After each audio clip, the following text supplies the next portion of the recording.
अस्सलाम वालेकुम वीवर्स, कैसे हैं आप? आई होप आप सब बिल्कुल खैरियत से होंगे, ठीक ठाक होंगे। आज मैं आपके सामने स्पेन वीज़ा के बारे में इंफॉर्मेशन शेयर करूंगा, क्योंकि काफ़ी सारे दोस्त मेरे से क्वेश्चन कर रहे थे, व्हाट्सएप पे मैसेजेस भी कर रहे थे, उसके अलावा कॉल्स भी आ रही थी और मेरी वीडियोस के नीचे कमेंट्स भी कर रहे थे। और उनके ज़्यादातर क्वेश्चन यही थे कि स्पेन वीज़ा की अपॉइंटमेंट कब तक ओपन होगी। उसके अलावा हमने स्पेन का वीज़ा अप्लाई किया हुआ है तो हमारे क्या चांसेस नज़र आते हैं वीज़ा लगने के, और इस वक्त प्रोसेस टाइम कितना चल रहा है, हमें पासपोर्ट कब बैक मिलेगा। तो ये मेन क्वेश्चन थे, तो आज इसी बारे में बात करूंगा। और उसके अलावा काफ़ी सारे दोस्तों के वीज़े रिफ्यूज़ल भी आए हैं, तो उन्होंने भी मैसेज किए थे कि जी हमारे वीज़े रिफ्यूज़ हैं, तो इसकी क्या वजह है। तो इसकी भी मैन एक दो वजूहात आपको बताऊंगा।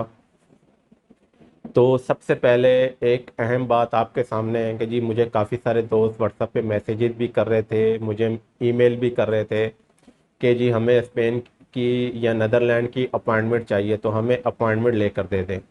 तो उन दोस्तों को मैंने यही कहा था कि जी अपॉइंटमेंट इस टाइम क्लोज है, 31 अक्टूबर तक अपॉइंटमेंट ख़त्म हो चुकी है, जब नवंबर की ओपन होगी तो आप ले लीजिएगा। तो वो फिर दोस्त कहते हैं कि जी आप हमें पैसों की ले दें और जितने पैसे चाहिए वो ले दें। तो इस तरह के मैसेज ना किया करें, ना अपना टाइम वेस्ट करें, ना हमारा टाइम वेस्ट करें। क्योंकि जब अपॉइंटमेंट ओपन होगी तो आपको भी पता लग जाएगा, और लगना भी चाहिए, क्योंकि मैंने काफ़ी दफ़ा आपको पूरा तरीका बताया हुआ है कि आप किस तरह अपॉइंटमेंट लेंगे। और उसके अलावा भी जब भी अपॉइंटमेंट ओपन होगी तो मैं आपको बता दूंगा कि जी अपॉइंटमेंट ओपन हो गई है। तो आप इतनी जल्दबाजी किस लिए करते हैं कि जी हमें पैसों की 10-10 हज़ार की अपॉइंटमेंट मिल रही है, आप वो ले लेंगे। तो ऐसा नहीं है कि जी स्पेन जो है वीज़े बांट रहे हैं और आप जल्दी जल्दी जो है ना अपॉइंटमेंट लेंगे, जाके वीज़ा अप्लाई करेंगे और आपको वीज़ा मिल जाएगा। तो वीज़ा ऑफिसर आपके इंतज़ार में तो बैठा नहीं होगा कि जी आप अप्लाई करेंगे और आपको एकदम से वीज़ा मिल जाएगा। तो इसलिए वेट करें, इंतज़ार करें, तो वो आपके लिए बेहतर है।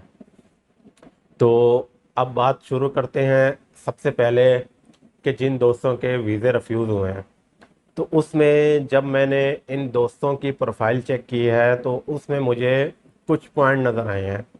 नंबर वन, तो इन दोस्तों की प्रोफाइल ही वीक थी, इनकी ट्रेवल हिस्ट्री नहीं थी। ठीक है, एक दो मुल्क इन्होंने ट्रेवल किए हुए हैं, और जब वो भी मैंने पूछा कि जी आपने कौन से मुल्कों की ट्रेवलिंग की है, जी हमने सऊदीया की है, यूएई की है या तुर्की की है। तो उसमें भी जब मालूमात ली जाती है तो आगे से पता लगता है कि जी ये वहाँ पे वर्क वीज़ा पर थे, 3 साल गुजारे, या सऊदीया में भी वर्क वीज़ा पर गुजारे हैं, या फिर तुर्की गए थे तो वहाँ पे जाके इन्होंने जो है वहाँ का टीआरसी ले लिया। तो ये इनकी ट्रेवल हिस्ट्री होती है, और उस पर जो है ना ये वीज़ा अप्लाई कर देते हैं और फिर वीज़ा रिफ्यूज़ हो जाता है। तो आपको बताता चलूँ कि ये जो आप वर्क परमिट पे या टीआरसी पे जाते हैं, ये आपकी ट्रेवल हिस्ट्री काउंट नहीं होती है, बल्कि ये आपकी प्रोफाइल को वीक करते हैं। ये आपके लिए प्लस पॉइंट नहीं होता, ये नेगेटिव पॉइंट होता है।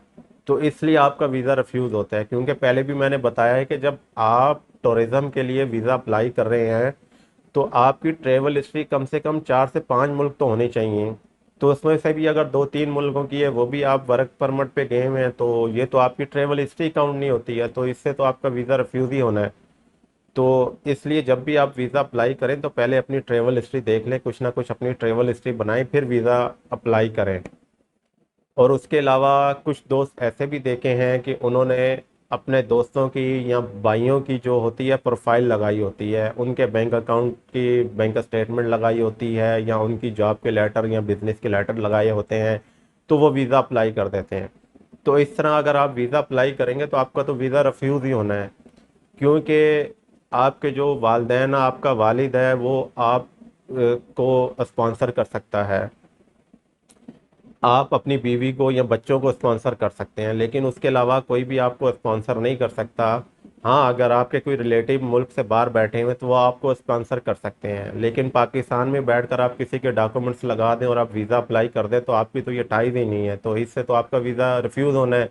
फिर आप बाद में कहते हैं जी हमारा वीज़ा रिफ्यूज़ हो गया, हमारी तो बड़ी अच्छी जो है वो प्रोफाइल थी। तो ये प्रोफाइल वीक होती है। और उसके अलावा अगर बात की जाए अपॉइंटमेंट की, तो इस टाइम स्पेन वीज़ा की अपॉइंटमेंट ओपन नहीं हुई है, 31 अक्टूबर तक अपॉइंटमेंट फुल है, और उम्मीद की जा रही है कि इस वीक में अपॉइंटमेंट ओपन हो जाएगी। तो जब भी ओपन होगी मैं आपको अपडेट कर दूंगा, वीडियो बना के बता दूंगा आपको कि जी अपॉइंटमेंट ओपन हो चुकी है। लेकिन मैंने पहले आपको तरीका बताया हुआ है, फिर मैं आपको बता देता हूँ। आप इस तरीके से खुद भी चेक कर सकते हैं, और दिन में एक दो बार आप चेक कर लिया करें तो कोई फ़र्क नहीं पड़ता। जब भी अपॉइंटमेंट ओपन होगी तो आप बुक कर लें उसको। अगर नहीं कर सकते हैं तो अगर ओपन होगी तो मुझे बता दीजिएगा, मैं करवा दूंगा। तो उसमें ईज़िली आपने गूगल पे BLS स्पेन वीज़ा अपॉइंटमेंट सिर्फ लिखना होता है, तो सामने आपके BLS की ऑफिशियल वेबसाइट ओपन हो जाती है। तो आपने उसमें अपॉइंटमेंट वाला जो है वो ऑप्शन ले लेना है, उसको क्लिक कर देना है। जब आप उसको क्लिक करेंगे तो ऊपर आपसे पूछेंगे कि आप कौन से सेंटर में अपॉइंटमेंट लेना चाहते हैं। आप कराची, इस्लामाबाद, लाहौर किसी को भी क्लिक कर सकते हैं। फिर आप प्रीमियम लेना चाहते हैं, नॉर्मल लेना चाहते हैं, आप नॉर्मल ले लें, प्रीमियम ले लें, जो भी आपका दिल करे वो आप ले सकते हैं।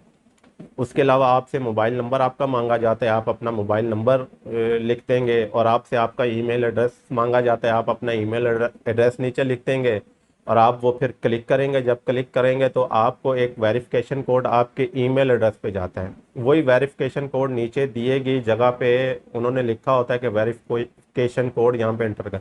अब हम पे एंटर कर देते हैं। एंटर करके आपने फिर ओके का बटन दबाना है। जब आप ओके कर देंगे तो आप जो है इनके अपॉइंटमेंट वाले पेज पे चले जाएंगे। उसमें सबसे पहले ऊपर अपॉइंटमेंट का ऑप्शन होगा। उसमें जब आप क्लिक क्लिक करेंगे तो अगर अपॉइंटमेंट कोई अवेलेबल होगी तो वो आ जाएगी। तो आप इजीली अपनी मर्ज़ी की कोई भी अपॉइंटमेंट जो है वो चूज़ कर सकते हैं। और अगर अपॉइंटमेंट नहीं होगी तो उसमें नहीं आएगी, तो आपको पता लग जाएगा कि जी अपॉइंटमेंट ओपन नहीं हुई है। अगर अपॉइंटमेंट होगी तो आप अपनी मर्ज़ी की अपॉइंटमेंट लेकर नीचे जो डिटेल आपसे मांगी जाती है, पासपोर्ट नंबर, आपका नाम, आपकी बर्थ डेट वगैरह, एक्सपायरी डेट पासपोर्ट की जो भी मांगी जाती है आप वो डाल देंगे। जब आप डाल देंगे उसके बाद जो है आप ओके कर देंगे। ओके कर देंगे तो आपकी अपॉइंटमेंट बुक हो जाएगी, और वो अपॉइंटमेंट का जो PDF है वो आपके ईमेल एड्रेस पे चला जाएगा। और इसके अलावा अगर स्पेन वीज़ा के प्रोसेस टाइम की बात की जाए, या वीज़ा रिफ्यूज़ल या अप्रूवल की बात की जाए, तो इस वक्त स्पेन के वीज़ा रिफ्यूज़ल काफ़ी तादाद में हो रहे हैं। उसकी वजह यही है कि लो प्रोफाइल में बहुत ज़्यादा लोग जो हैं, बहुत ज़्यादा दोस्त जो हैं वो अप्लाई कर रहे हैं। जो मैंने पीछे वजूहात बताई हैं ये वजूहात होती हैं, या फिर उनके डॉक्यूमेंट्स ओरिजिनल नहीं होते हैं, क्लियर नहीं होते हैं, इसकी वजह से वीज़ा रिफ्यूज़ल बहुत ज़्यादा आ रहे हैं। तो अपनी प्रोफाइल को बेहतर करें, उसके बाद फिर अप्लाई करें आप लोग वीज़ा। और उसके अलावा अगर प्रोसेस टाइम की बात की जाए तो पहले अमूमन देखा जा रहा था कि 29-30 दिन में जो भी रिप्लाई आ रहा था वो तकरीबन 100% वीज़ा होता था। उसके अलावा ज़्यादा ज़्यादा 40 से 42 दिन में आंसर आ जाता था, ज़्यादा भी गया तो 45 डेज में आंसर आ जाता था, तो उसमें भी चांसेस होते थे कि वीज़ा होगा। लेकिन अब वही आंसर जो है 60 डेज तक जा रहा है। अगर आपका 35 दिन तक या 40 दिन तक भी रिप्लाई आता है तो आपके बहुत अच्छे चांसेस है कि आपका वीज़ा होगा। लेकिन अगर उससे ऊपर चला जाता है तो आप फिर अपनी प्रोफाइल अगर आपकी बहुत अच्छी है तो आपके वीज़े के चांसेस हैं, अच्छे हैं। अगर आपकी प्रोफाइल अच्छी नहीं है तो फिर आपके वीज़े के चांसेस आप खुद अंदाज़ा कर सकते हैं कि बहुत कम है। तो ये आपके तकरीबन 60 डेज तक भी आपका जा रहा है। और काफ़ी सारे दोस्त अगस्त के जिन्होंने अप्लाई किए हुए हैं, 10 अगस्त, 12 अगस्त, 13 अगस्त, उनके भी अभी तक रिप्लाई नहीं आए। उनको 55 डेज, 56 डेज भी हो चुके हैं। तो इसलिए आप 60 डेज तक वेट कर सकते हैं, आपको वेट करना चाहिए। तो ये आज की अपडेट थी। उम्मीद है कि आपको मेरी वीडियो पसंद आई होगी। अगर आपने अभी तक मेरा चैनल सब्सक्राइब नहीं किया तो चैनल को सब्सक्राइब कर दीजिएगा, वीडियो को लाइक और शेयर ज़रूर कीजिएगा। अल्लाह हाफिज़।